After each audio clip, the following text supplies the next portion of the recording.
নগাঁও জিলাৰ ৰূপহীহাটৰ উত্তৰ খাটৱাল চাৰিআলিত অৱস্থিত doctor APJ Abdul Kalam memorial একাডেমীত আজি উদুলি মুদুলি পৰিৱেশ। বিদ্যালয়খনত নৱাগত আদৰণি সভাৰ লগতে সাংস্কৃতিক অনুষ্ঠান আয়োজন কৰা হৈছে। দুদিনীয়া কাৰ্যসূচীৰে আয়োজন কৰা ৰূপহীহাটৰ উত্তৰ খাটৱালৰ এক আগশাৰীৰ ব্যক্তিগত খণ্ডৰ শিক্ষা অনুষ্ঠান doctor APJ Abdul Kalam memorial academy বিদ্যালয়ত উখল মাখল পৰিৱেশে বিৰাজ কৰিছে। দ্বিতীয় দিনৰ কাৰ্যসূচী অনুসৰি ছাত্ৰ ছাত্ৰীৰ চিনাকি পৰ্ব আৰু মুকলি সভা। মুকলি সভাত উপস্থিত থাকে ভাৰতীয় জনতা পাৰ্টিৰ সুৰেশ বৰা, মুজিবুৰ ৰহমানৰ লগতে সমাজৰ বহুতো গণ্যমান্য ব্যক্তিসকল।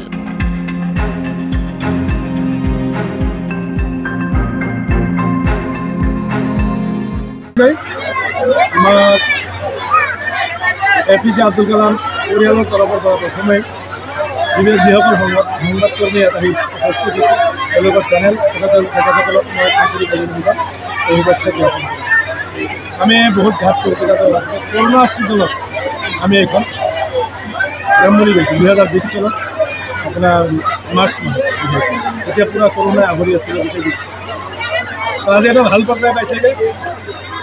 নিশ্চয়কৈ আমি যেনেকৈ আগুৱাই গৈ আছোঁ এটা ভাল ফলাফল আহিব এই ভিতৰৰ অঞ্চলৰ কাৰণে প্ৰগ্ৰাম পৰ্যায়ৰ বিদ্যালয় ভাল কামত ঘাট প্ৰতিঘাত থাকে। আমি এনেকুৱাও আছে বিদ্যালয় এখন শিক্ষানুষ্ঠান হয়, এইটোতো কিছু বিৰোধ কৰা মই দেখিছোঁ সমাজখন। গতিকে তেখেতসকলক অনুৰোধ জনাইছোঁ, আহ্বান জনাইছোঁ, যিকোনো অনুষ্ঠান প্ৰতিষ্ঠানত আপোনালোকে আঁকোৱালি লওক, সমাজৰ কাৰণে ভাল ভৱিষ্যত তেওঁৰ কাৰণে ভৱিষ্যত। আপোনালোকৰ বিদ্যালয়ত যিখিনি শিক্ষক গোট আছে যথেষ্ট কষ্ট কৰে, হাৰ্ড ৱৰ্ক কৰে, নিয়মিত পাঠদান, সময়, নিয়মানুৱৰ্তিতা, ডিচিপ্লিন, পঞ্চায়ত সব গোটেইখিনি ঠিকমতে চলাই দি আছে। ছাত্ৰ ছাত্ৰীক ধুনীয়া শিক্ষা দি আছে। আশা কৰিছোঁ এটা ভাল ফলাফল ভৱিষ্যতে প্ৰথম ভাল লাগিছে যে স্কুলখনে এজন মহান ভাৰতীয়ৰ নামত দিয়া হৈছে। মিছাইল মেন আৰু ভাৰতৰ প্ৰাক্তন প্ৰয়াত ৰাষ্ট্ৰপতি কালাম ডাঙৰীয়া আব্দুল কালাম ডাঙৰীয়াৰ নামত দিয়া হৈছে। গতিকে এইটো আমাৰ কাৰণে খুব এটা গৌৰৱৰ কথা। আৰু দ্বিতীয় কথাটো হৈছে যে এনেকুৱা এটা অঞ্চলত এটা শিক্ষাৰ কাৰণে যি বাতাবৰণ কৰিবৰ কাৰণে আমাৰ পৰিচালকজনে যিটো ব্যৱস্থা লৈছে। টকা পইচা বহুতৰে থাকে, কিন্তু বহু ধৰণে মানুহে পইচাখিনি ব্যৱহাৰ কৰে। তেখেতে তাত প্ৰচেষ্টা কৰি যে এটা পৰিৱেশ কৰিলে আমাৰ পদূলি মুখতে ল'ৰা ছোৱালীবিলাকে স্কুল পঢ়িব পৰা এটা কৰিছে, তাৰ কাৰণে মই পৰিচালক বা এই মালিক পক্ষক মই ধন্যবাদ জনাইছোঁ। আৰু বাকী আহি ভাল লাগিলে, আমিও আগৰ দিনলৈ মনত পৰিছে, ইটো সিটো কামত ব্যস্ত থাকোঁ, আহি আকৌ এটা স্কুলৰ পৰিৱেশবিলাক পালোঁ, নিজৰো মনটো ভাল লাগিল, আগৰ দিনবিলাকলৈ মনত পৰিল, তাকে কথাবিলাক ক'লোঁ আৰু ভালো লাগিল। আকৌ আহিম, সেইখিনিয়ে আপোনাৰ এই বিদ্যালয়খন ব্যক্তিগত খণ্ড হিচাপে যথেষ্ট আপুনি ওপৰ অঞ্চলখন অগ্ৰণী ভূমিকা গ্ৰহণ কৰিছে আৰু ৰিজাল্ট যথেষ্ট সুন্দৰ হৈ আছে। ভাল কথা। আমি আৰু প্ৰাৰ্থনা কৰিম যে আৰু ভাল ৰিজাল্ট হওক, ল'ৰা ছোৱালীয়ে আৰু আগবাঢ়ি যাওক আৰু স্কুল কৰ্তৃপক্ষই আৰু ভালদৰে ল'ৰা ছোৱালীৰ কাৰণে সুবিধাবিলাক দিয়ক, তাকে আমি কামনা কৰিম। ধন্যবাদ। নমস্কাৰ।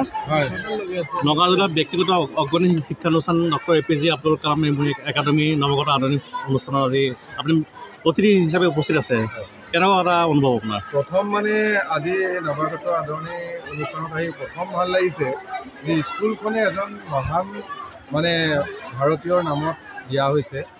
মিছাইল মেন আৰু ভাৰতৰ প্ৰাক্তন প্ৰয়াত ৰাষ্ট্ৰপতি কালাম ডাঙৰীয়া আব্দুল কালাম ডাঙৰীয়াৰ নামত দিয়া হৈছে। গতিকে এইটো আমাৰ কাৰণে খুব এটা গৌৰৱৰ কথা। আৰু দ্বিতীয় কথাটো হৈছে যে এনেকুৱা এটা অঞ্চলত এটা শিক্ষাৰ কাৰণে যি বাতাবৰণ কৰিবৰ কাৰণে আমাৰ পৰিচালকজনে যিটো ব্যৱস্থা লৈছে। টকা পইচা বহুতৰে থাকে, কিন্তু বহু ধৰণে মানুহে পইচাখিনি ব্যৱহাৰ কৰে। তেখেতে এটা প্ৰচেষ্টা কৰি যে এটা পৰিৱেশ কৰিলে আমাৰ পদূলি মুখতে ল'ৰা ছোৱালীবিলাকে স্কুল পঢ়িব পৰা এটা কৰিছে, তাৰ কাৰণে মই পৰিচালক বা এই মালিক পক্ষক মই ধন্যবাদ জনাইছোঁ। আৰু বাকী আহি ভাল লাগিলে, আমিও আগৰ দিনলৈ মনত পৰিছে, ইটো সিটো কামত ব্যস্ত থাকোঁ, আহি আকৌ এটা স্কুলৰ পৰিৱেশবিলাক পালোঁ, নিজৰো মনটো ভাল লাগিল, আগৰ দিনবিলাকলৈ মনত পৰিল, তাকে কথাবিলাক ক'লোঁ আৰু ভালো লাগিল আকৌ আহিম সেইখিনি দাদা আপোনালোকৰ এই বিদ্যালয়খন ব্যক্তিগত খণ্ড হিচাপে যথেষ্ট আপোনাৰ উত্তৰ অঞ্চলত এখন অগ্ৰণী ভূমিকা গ্ৰহণ কৰিছে আৰু ৰিজাল্ট যথেষ্ট সুন্দৰ হৈ আছে ভাল কথা আমি আৰু প্ৰাৰ্থনা কৰিম যে আৰু ভাল ৰিজাল্ট হওক ল'ৰা ছোৱালী আৰু আগবাঢ়ি যাওক আৰু স্কুল কৰ্তৃপক্ষই আৰু ভালদৰে ল'ৰা ছোৱালীৰ কাৰণে সুবিধাবিলাক দিয়ক তাকে আমি কামনা কৰিম ধন্যবাদ নগাঁৱৰ পৰা প্ৰাঞ্জল কৃষ্ণ নাথৰ ৰিপৰ্ট সংবাদ লহৰ